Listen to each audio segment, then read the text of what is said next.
पिछले कुछ सालों से ज्वेलरी बिजनेस में काफी ज्यादा चमक देखने को मिल रही है। जिस तरह के एक्सपेंशन प्लान हो रहे हैं, नए नए ब्रांड स्टोर्स देश के हर शहर में खुलते जा रहे हैं और इसी चकाचौंध के बीच में एक और नाम है कामाख्या ज्वेल्स का, जो तेजी से उभरता हुआ नाम है ज्वेलरी बिजनेस का। और उसकी डायरेक्टर पूनम झा हमारे साथ मौजूद है। बहुत बहुत शुक्रिया और नमस्कार मैम, आपको आपने वक्त निकाला। थैंक यू मुझे आमंत्रित करने के लिए शो पर, बहुत अच्छा लग रहा है। ज्वेलरी स्टोर्स में मैम आमतौर पे हम देखते हैं कि फीमेल स्टाफ्स तो काफ़ी होते हैं, लेकिन ज्वेलरी बिजनेस में जो एंटरप्रेन्योर के तौर पे, कारोबारी के तौर पे महिलाएं कम दिखती है।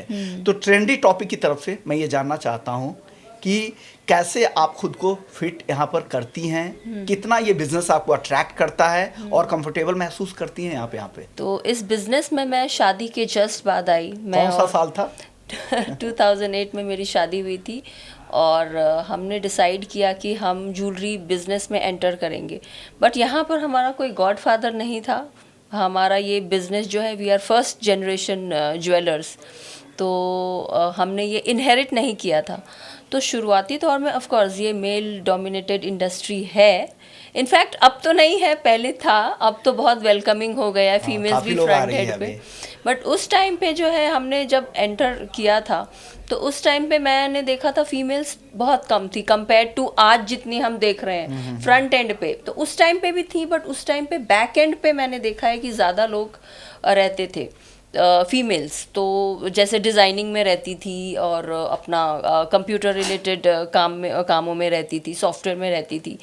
बट फ्रंट हेड पे मैंने नहीं देखा था किसी को लीडरशिप के हिसाब से या मार्केटिंग या प्रोडक्ट डेवलपमेंट में विमेन थोड़ी कम थी एज़ कम्पेयर्ड। तो हम जब इस इंडस्ट्री में आए तो हमें चैलेंजेस हुए, बिकॉज फर्स्ट जनरेशन ज्वेलर्स थे हम लोग। बट हमने फिर अपने अपने जो स्ट्रेंथ है उसको मद्देनज़र रखते हुए अपने अपने जो काम है उनको डिवाइड किया। आप क्या करती हैं आमतौर पे, शुरुआती दौर पे क्या करती थी? तो हमने अपने जो काम थे उसको डिवाइड किया। हमने डिसाइड किया कि ये फ्रंट लीड करेंगे, जैसे मैन्युफैक्चरिंग, ब्रांड को प्रमोट करना, फाइनेंस, प्रोडक्शन, ये सारी चीज़ें उन्होंने खुद संभाला। और मैं क्योंकि इंजीनियर थी तो मैं software related MIS system, technical चीज़ें जो थी उनको मैंने अपने ऊपर लिया, अपने इसमें लिया। HR था उस टाइम पे, तो वो सब चीज़ें मैं करती थी। और ये सब करके फिर हमने अपना एक कंपनी का एक सेटअप स्टार्ट किया और पार्टनरशिप फर्म अपना हमने शुरू किया। But at the same time मुझे ये भी लगा कि सिर्फ इंडियन मार्केट में उतरने से नहीं होगा। हमको ग्लोबली कनेक्ट करना है जो तो इंडियन डायस्पोरा के लोग हैं। एग्जैक्टली, क्योंकि हम मेट्रोज वगैरह में तो आ गए थे थोड़े कुछ सालों में। जैसे कलकत्ता में हमारा ऑफिस है, दिल्ली, चेन्नई, जितने भी मेट्रोज में हैं वहाँ पर तो हमने कामाख्या ब्रांड इस्टेब्लिश कर लिया था। बट हमारा मेन फोकस था कि हम ग्लोबल मार्केट में आए।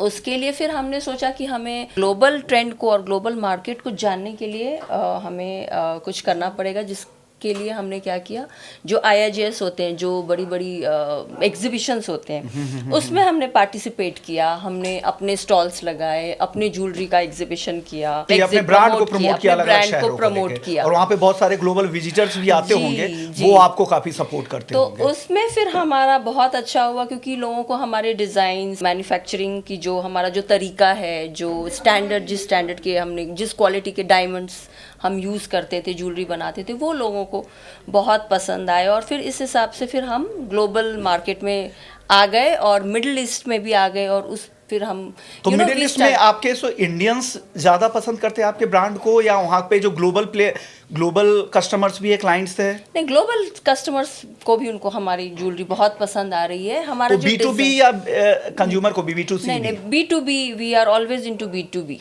और मोस्टली हम लोग जो है अभी कॉर्पोरेट क्लाइंट्स के साथ ज़्यादा काम करते हैं। ओके। इनिशियल चैलेंजेस मैम क्या थे एक महिला के तौर पे? और ज्वेलरी बिजनेस आमतौर पे एक खास तौर के एक क्लास को लेकर एक लॉबी भी कह सकते हैं, एक डोमिनेटिंग भी होती है। हाँ। तो क्या वो चैलेंजेस भी आप लोगों को भी फेस करना पड़ा? वो चैलेंजेस इसलिए हुआ क्योंकि हमारा कोई गॉडफादर नहीं था, ये इनहेरिटेड बिजनेस नहीं था। बिल्कुल, हम फर्स्ट जनरेशन ज्वेलर्स थे। बट मार्केट से सपोर्ट मिला, कुछ लोगों ने बहुत एनकरेज किया। But at the same time we come from a city और अ स्टेट जैसे बिहार, जहाँ पे आप बिहार के लोग इस इंडस्ट्री में थोड़े कम ही रहते बिल्कुल हैं, सही और बात यहाँ है। पे ऑलरेडी मार्केट में बहुत बड़े बड़े प्लेयर्स हाँ, ऑलरेडी dominating थे, already। डोमिनेटिंग। तो हमको अपने आप को इस्टेब्लिश करने में थोड़ा सा टाइम लगा अपने, क्योंकि चैलेंजेस तो आई, क्योंकि जो ऑलरेडी इस्टेब्लिश्ड है उनके ज्वेलरी नहीं खरीद के लोग हमारे पास क्यों आएंगे। बट उस चीज़ को हमने प्रूव किया अपने डिज़ाइनिंग पार्ट से, अपने सॉफ्टवेयर को मजबूत किया, डिज़ाइनिंग मजबूत किया, हमने एक प्रॉपर स्ट्रक्चर बनाया कंपनी का, एक प्रोफेशनलिज्म रखी, और उसको कॉरपोरेट एक कंपनी बनाया। और इसका ये नतीजा है कि मतलब आज हम, पहले हम पार्टनरशिप फर्म में थे, अब उसके बाद फिर हमारी कंपनी प्राइवेट लिमिटेड बनी, और अब हम लिमिटेड है। ओके। प्राइवेट लिमिटेड का अनलिस्टेड है, बट वी आर नाउ तो आगे कुछ कामाख्या प्लान्स है ज्वेल्स क्या प्राइम। लिस्ट भी करने की? हाँ। मेन बोर्ड या एसएमईज कैटेगरी वगैरह में? हाँ, देख रहे हैं, अभी लिस्टेड होने के चांसेस हैं, हम कोशिश तो plans कर आगे रहे नहीं चल रहे हैं। प्लान्स तो हैं, प्लान्स तो बहुत कुछ करने का है, बिकॉज हम क्या है, एवरीडे हम सीख रहे हैं। ओके। कामाख्या ज्वेल्स की अगर बात करें तो जी।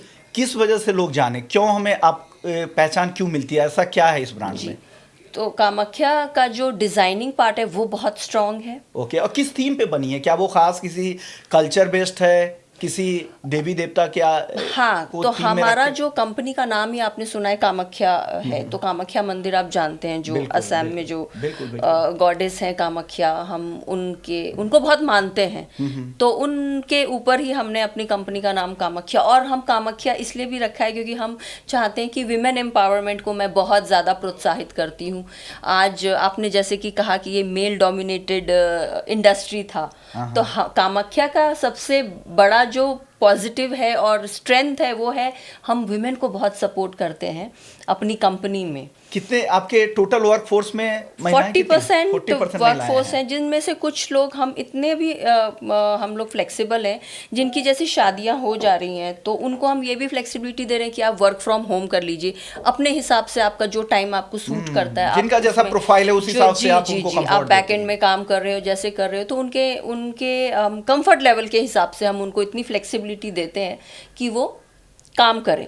बट हम वुमेन जो है ना, जो महिलाओं को बहुत ज़्यादा प्रोत्साहित करते हैं कि इस इंडस्ट्री में आए, और बैक एंड के लिए ही नहीं, सिर्फ डिज़ाइनिंग के लिए या एचआर के लिए या इसके लिए नहीं, बस प्रोडक्ट डेवलपमेंट में भी आए, मार्केटिंग में भी आए, फाइनेंसेस में आए। सो ओवरऑल एक इंडस्ट्री में जितना भागीदारी एक मेन का है, उतना एक विमेन का भी होना चाहिए। तो ये मेरा है, तो इसके लिए भी हम काफ़ी हैं, और प्रोडक्ट क्वालिटी और डिज़ाइनिंग, इन सब चीज़ों, हमें अभी ईटी इंडस्ट्री अवार्ड्स मिला था for bridal jewellery collection, ET industry awards west के लिए, तो हमें उसके लिए भी अवार्ड्स मिल चुके हैं। तो डिज़ाइनिंग के साथ साथ हम जो है ज्वेलरी जो बनाते हैं वो हर रेंज की ज्वेलरी बनाते हैं, हैवी वेट, लाइट वेट।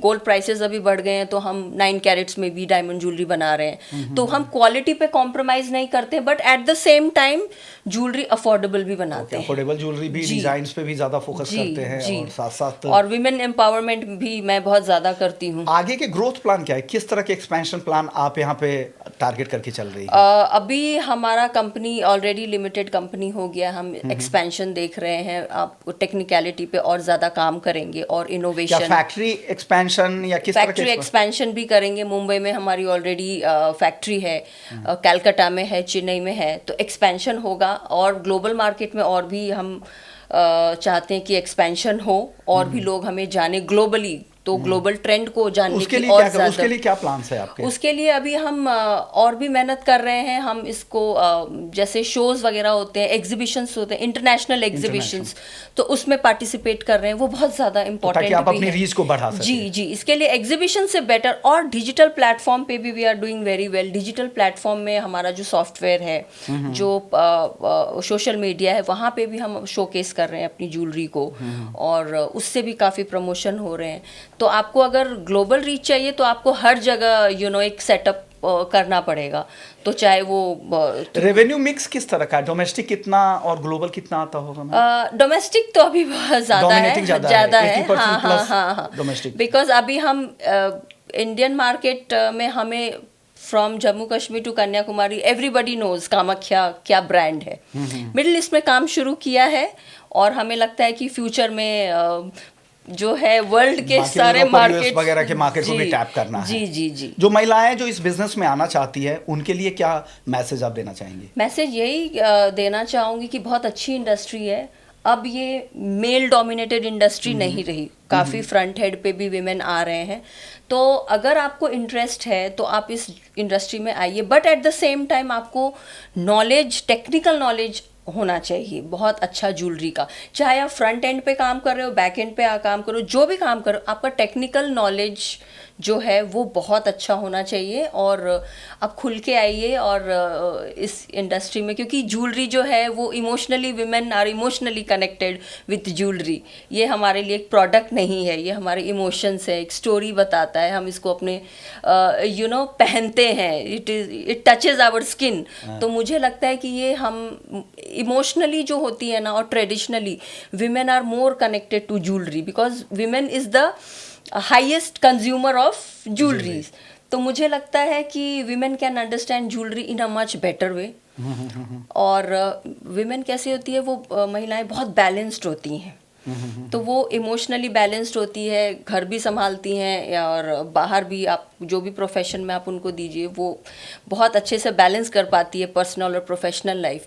तो मुझे लगता है कि अगर इस इंडस्ट्री में और महिलाएं आएंगी तो ये इंडस्ट्री और ग्रो करेगा। ओके, बहुत तो ज्यादा महिलाओं का ग्रो पार्टिसिपेशन जितना ज्यादा होगा, बहुत, क्योंकि वो इस इंडस्ट्री को सबसे ज्यादा क्लोज भी है और समझती भी है। और ज्वेलरी सबसे ज्यादा महिलाएं समझती हैं, कस्टमर्स को वो अच्छे से एक्सप्लेन कर सकती हैं ज्वेलरी के बारे में, डिजाइनिंग के बारे में उनको ज्यादा तजुर्बा है, ज्यादा पता है, बिकॉज हम ज्वेलरी सबसे ज्यादा कंज्यूम करते हैं। तो बिल्कुल सही बात तो है। ये मुझे लगता है कि उनको ज़रूर इस फील्ड में सोचना नहीं चाहिए, आना चाहिए। अगर आपको इंटरेस्ट है तो आप इस ज्वेलरी में ज़रूर आएँ और अपना जो आप टैलेंट है उसको शोकेस करें, आगे बढ़ें। मैम, ये ज्वेलरी बिजनेस की तो काफ़ी बात हो गई, अब लाइटर नोट पे कुछ आप, क्योंकि आपके हॉबीज है सिंगिंग का जी, वो पैरेलली वो कैसे आप लेकर चल रहे, क्योंकि इतना बड़ा बिजनेस संभालना और साथ साथ सिंगिंग करियर को भी करना? तो सिंगिंग तो मैं बचपन से कर रही थी, बट स्कूल में मैंने कभी ऐसा परस्यू नहीं किया on a professional level. It was only during lockdown जब मैंने सोचा कि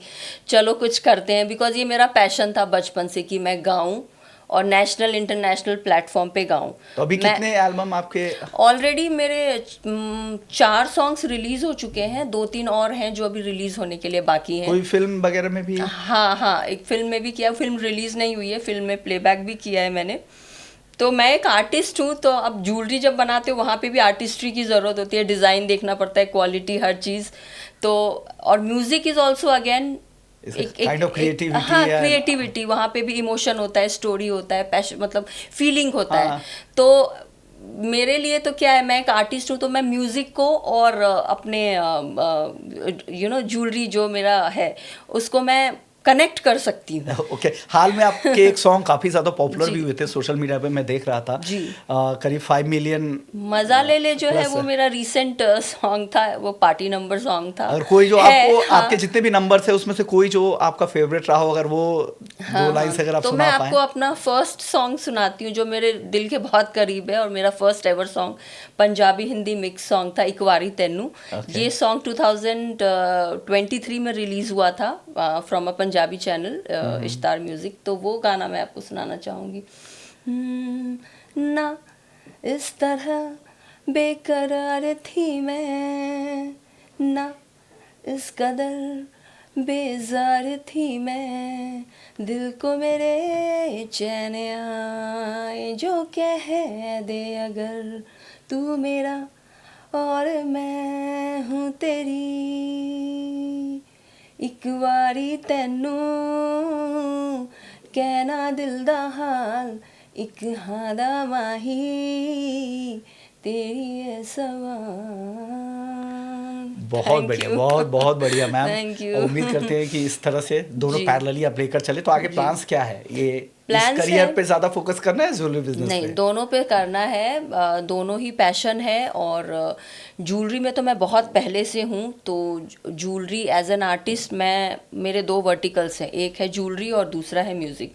दोनों को बैलेंस करके चलना है। मैं एक होम मेकर भी हूँ, मदर भी हूँ, आई हैव 2 किड्स, तो मुझे सब कुछ बैलेंस करना है। और मैं बिल्कुल बहुत यकीन है कि सारी महिलाएं जो है ना, वो बहुत डायनेमिक होती है, मल्टीटास्कर होती हैं, तो they can do many things.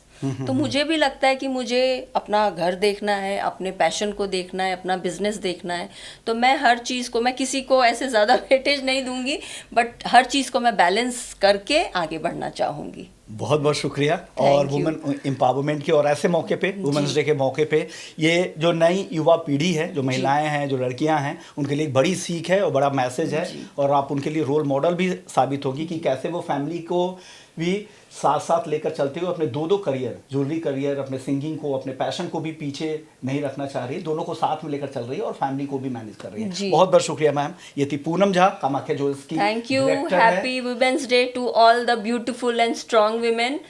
और अपनी इच्छाओं को मत मारिए, आपका जो पैशन है वो पैशन पूरा करने के लिए कोई एक स्पेसिफिक उम्र नहीं होती है, एज नहीं होती है। जब दिल करे खुल के आइए, अपने आप को निखारिए, अपने पैशन को पूरा करिए, अपने ड्रीम्स को पूरा करिए। Thank you so much. Thank you so much. आपने ट्रेंडिंग टॉपिक के लिए वक्त निकाला, इसके लिए बहुत बहुत शुक्रिया आपका। Thank you.